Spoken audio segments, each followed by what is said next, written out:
Jeon Jungkook stood in a room thick with tension, surrounded by the men who had sworn loyalty, respect, sacrifice, and obedience to him. All his life he had been composed, unshakable, unbreakable, collected, and in control. He had never faltered in his work. But today, as he faced his men, a faint crack appeared in his usual calm facade. "It was a mistake, Sir John," said the head of his security, stepping forward with his head bowed low in fear and respect.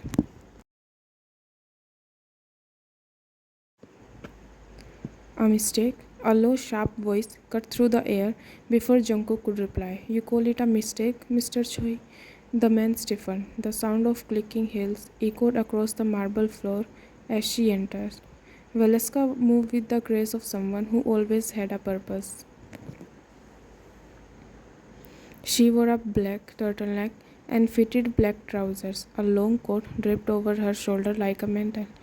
Her jawline was sharp enough to cut glass, her eyes cold, steel, her beauty dangerous, the kind that men would die for. Her hair was tied back in a sleek high ponytail, not a strand out of place. She looked every inch of a queen who ruled empires and bent men to their knees. Even Jungkook's gaze followed her, unwavering, as she stopped beside him and turned to face the room. Everyone bowed. Even Jeon Jungkook would kneel for her.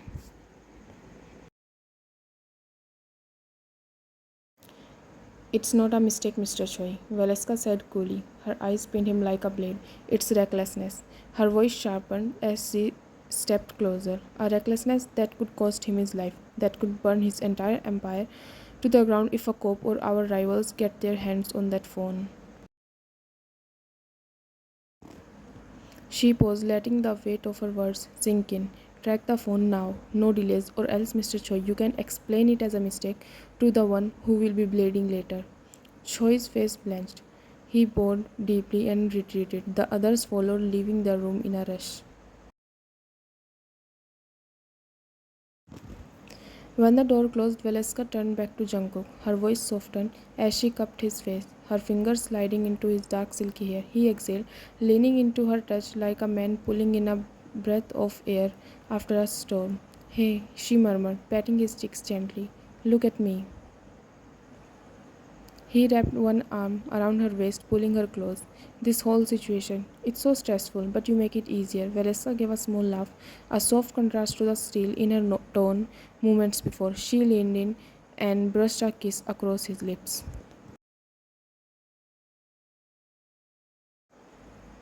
"Don't worry," she whispered. "Our network is strong. Even with slips up, we will manage." Jungkook nodded, holding her tighter, drawing strength from her.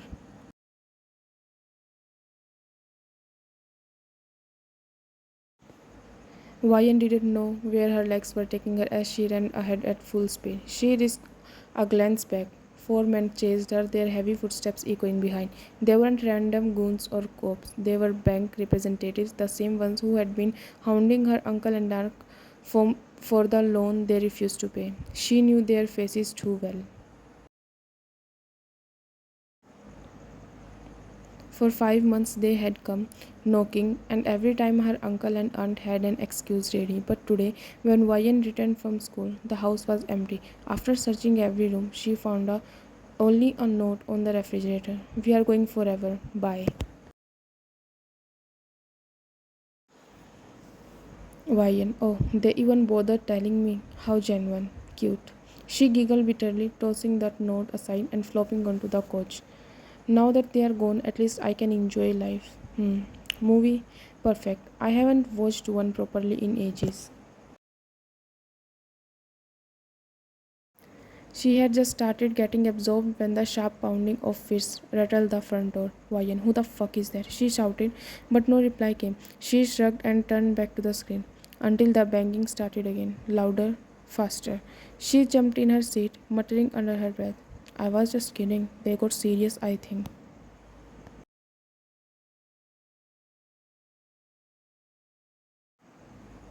Her school bag still slung over her shoulder, she dragged herself off the couch and pulled open the front door. Four men stood outside, their familiar faces twisted with anger.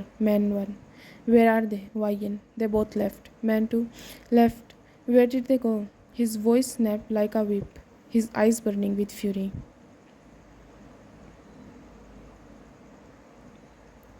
Wyan. Ask nicely, and maybe I will tell you. The man sucked in a sharp breath, forcing himself calm. His tones shifted, sugar sweet. Man too. Where did they go? Wyan. I don't know. They just left without telling me. They left a note though. She held it up. The man glanced at it, then at each other. Man 3. So now? Wyan. Now what? Leave. She tries shutting the door, but they shoved it wide and stormed in, pushing her back with it. Wyan. Yeah, what the Man 4. So what if they are not here? You are. Wyan. What do you mean?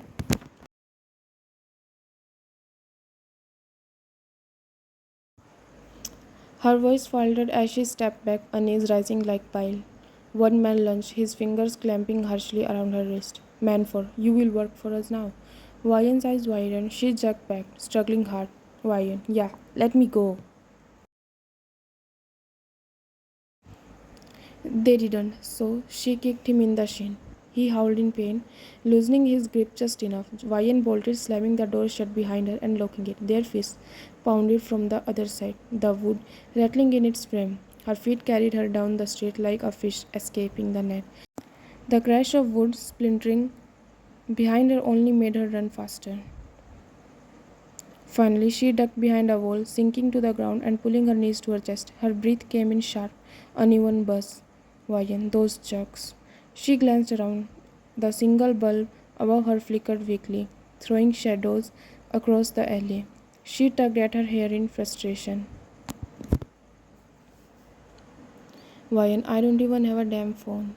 Her hands trembled, tears spilling before she could stop them. Everything had happened too fast, too heavy, pressing on her chest until a sob escaped. She searched the ground, desperate for anything to defend herself with, and then her eyes caught a faint glow, a screen, a phone. She scrambled forward and grabbed it.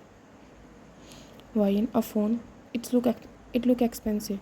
She swiped, no passcode. Relief hit her like a wave. She opened the contact, pressed the first number, saved simply as Sir Jeon.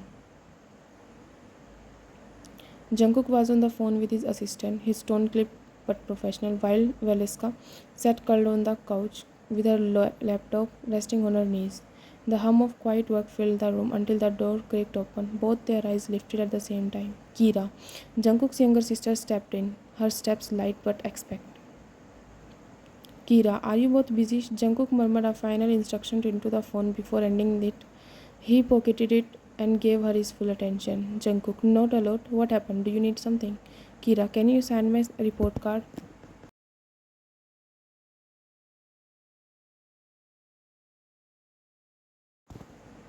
She walked closer and held out a sheet of paper. He took it, eyes scanning the lines with growing pride. Jungkook, I must say, you are doing really great in school. I might take you out for a trip again. Kira, a trip? Her voice shot up in excitement. Valeska's lips curved, watching the energy between them. Kira bounced on her feet. Oh my god. To where? Valeska, that's actually a surprise, Kira. Kira, no, you need to tell me. I have to pack, prepare, maybe even buy new clothes. If you tell me the location, it will be easier. And when are we going? I need to do shopping. Her words tumbled out in one breath, making both Jungkook and Valeska chuckle at her enthusiasm. Valeska to Japan. Kira, no way. She jumped out of excitement, spinning in the room like with giddy laughter. I love Japan. Yes, thank you, Oppa. Thank you. Thank you so much. Jungkook, now go and prepare, okay? Kira, yes, you guys are the best.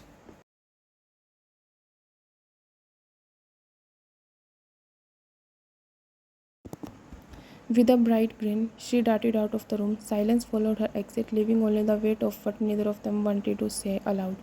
Jungkook's shoulder dropped as he sighed, voice low and troubled.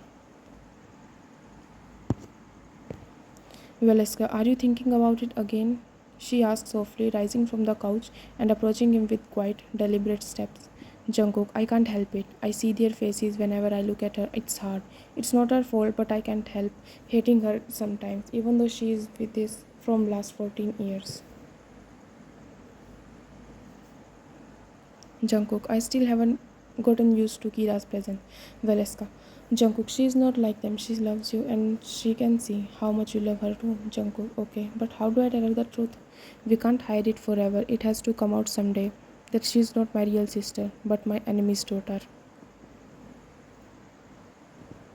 What? The word hit the room like a gunshot. Both turned sharply. Kira stood frozen in the doorway, her report card still clutched in her fist, wide eyes shimmering with disbelief. Jungkook's word caught in his throat. Even Valeska's usual composure flickered for a moment before she regained it. Kira's chest held, her breath shallow and quick, the light of innocence from moments ago gone. Kira, what did you just say? Her voice trembled, cracking, yet sharp enough to cut through the heavy silence. Jungkook. Kira.